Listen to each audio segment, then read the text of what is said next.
difíceis da sua vida política. Um deles foi o momento do conflito em Carajás, né, em Eldorado dos Carajás, com a morte daqueles 19 sem terra. O próprio Ministério Público atestou que o senhor não tem responsabilidade pelo que aconteceu. Mas a imprensa... E o que ficou para o senso comum o senhor era o governador da época, né? Um outro momento difícil foi o momento em que o seu filho foi acusado de participar de um esquema fraudulento, chegou a ser preso. Foi um momento muito complicado, muito delicado. A Constituição brasileira proíbe prender por falta de pagamento de imposto. Proíbe. No entanto, foi preso. Quer dizer, onde está a imprensa? Qual foi o momento mais difícil da sua vida política, o mais complicado, doutor Almir? A traição que levou à minha derrota por vendilhões da Vale. A mais amarga de todas. Explique essa história pra gente. Não explico, não. Bom, então onde é que a gente vai pesquisar? No Google não tem essa história, só tem aí dentro da sua memória, né? Só tem aí dentro da sua tese de que foi um momento difícil. Quer dizer, a derrota é o pior momento da vida de um político, doutor Almir? Claro que não. Claro que não. Mas uma derrota por traição é de lascar. Quando você tinha acabado de fazer um grande governo. Quando a minha proposta é uma proposta muito melhor. Quando outra candidata nem sabia a extensão territorial do Pará. E não soube durante muitos meses. Tanto que ela disse que o Mato Grosso estava querendo invadir um terreno do Pará maior do que a extensão total do Pará. Errou o número de hectares, né? Meu amor, então eu digo o seguinte, esse negócio de ser mãe, tudo bem. Eu não tenho vocação para ser mãe, eu tenho vocação para governar. Eu gosto de liderar, gosto de administrar, gosto como pai, não como mãe. Agora, doutor Almir, perceba, é irremediável o fato de que nós estamos aqui, sentados, eu e o senhor, sobre a maior província mineral desse planeta. Quer dizer, a melhor província. A melhor, né? O teor de ferro, né? Do minério que sai de Carajás. Quer dizer, a China, né, crescendo dessa maneira extraordinária que cresce, a gente, de uma certa forma, um pouco atrelado demais a esse crescimento da China. Quer dizer, se a China quebra, o país quebra um pouco. A Vale, mas o Brasil também, né? Se a Vale falir, não interessa nada para o Brasil, não altera nada. Mas e o peso da balança comercial? E o peso da exportação do minério na balança comercial? Nada, absolutamente nada. E por que esse modelo é um modelo, então, que continua sendo estimulado? Pergunta para o Roger quanto as outras empresas financiam as campanhas de presidente da República e outros. Quer que eu diga, não um segredo, mas uma coisa que foi testemunhada? Quando o Lula passou por aqui, eu me recusei a recebê-lo em casa. Por quê? Porque politicamente era muito ruim eu receber o Lula e me negar, ou negar as coisas para ele. Era a minha casa. Aí nós nos encontramos lá no aeroporto.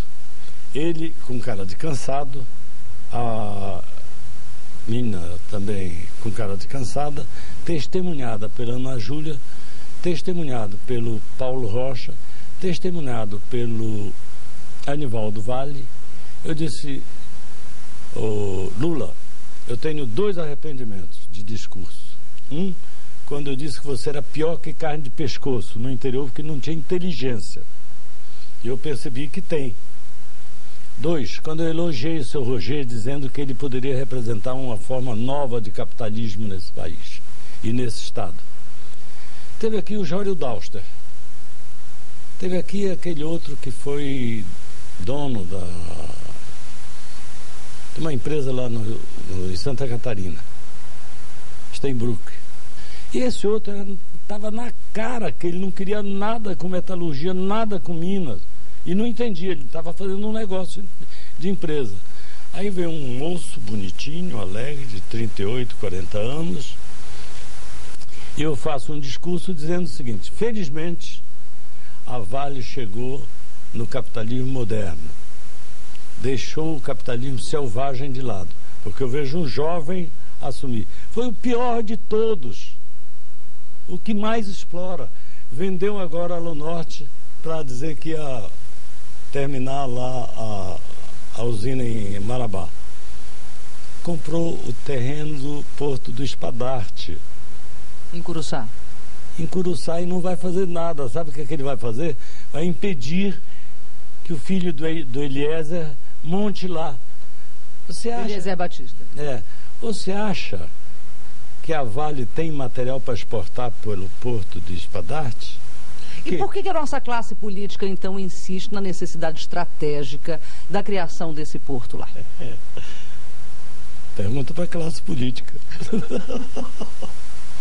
Doutor Almir, então, pela sua maneira de enxergar a forma como o desenvolvimento do país, da economia brasileira, é desenhada hoje, a gente não está caminhando para um futuro muito próspero. Claro que está. Apesar dos políticos e apesar dos planos. O que é que eu discutia com Mário Covas quando eu fui escolhido candidato a vice? Mário, nós não precisamos crescer mais do que 2 vezes o crescimento vegetativo da população. Então, como o Brasil hoje cresce a 2% ao ano, eu dizia que bastava crescer 4% a 5% para poder crescer homogeneamente. Segundo, Mário tem que prestar atenção mais na distribuição desse crescimento do que na concentração, porque a tendência é que concentre. Essa é a tendência natural. Essa foi a tendência do Delfim, deu errado. A concentração de renda. Claro. Veja bem, ele tem energia abundante na cidade de São Paulo. O que era mais prático? Puxar essa energia para São Bernardo e montar lá as montadoras de carro. Puxar outra energia para São Caetano. O ABC acabou recebendo um volume monstruoso de recursos.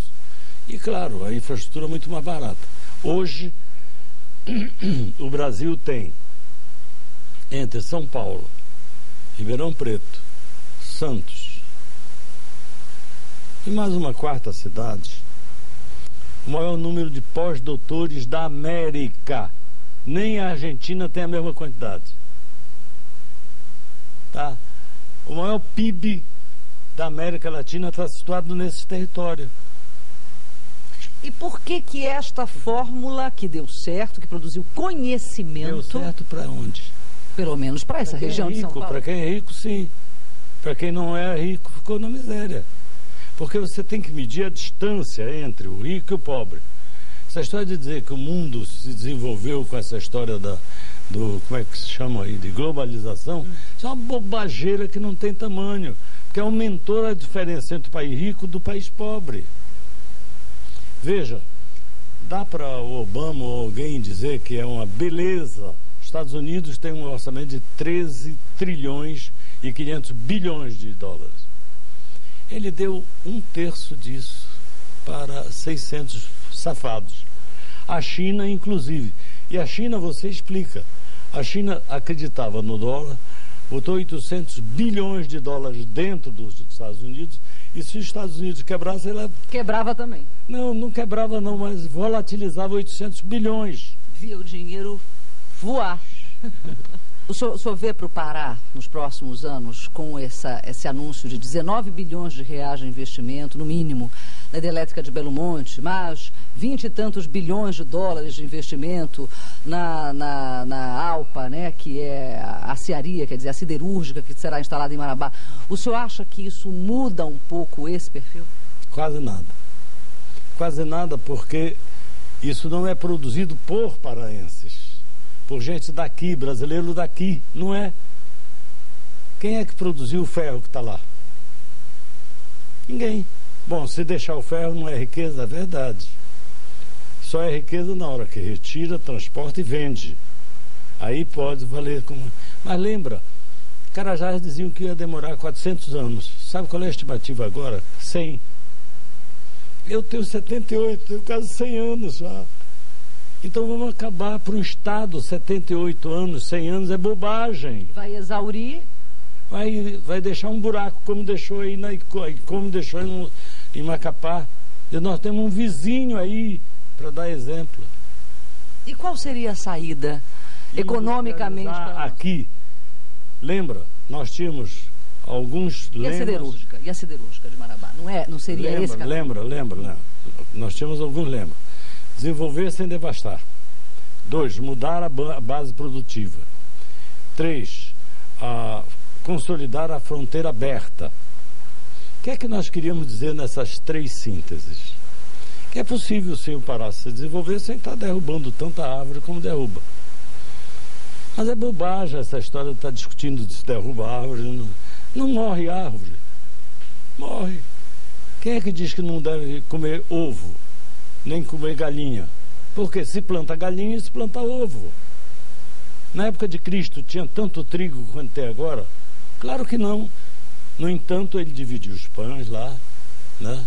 Nós hoje comemos pão à torta e à direita, mas plantamos trigo. Então, o foco está errado. Eu vou repetir, o foco está errado.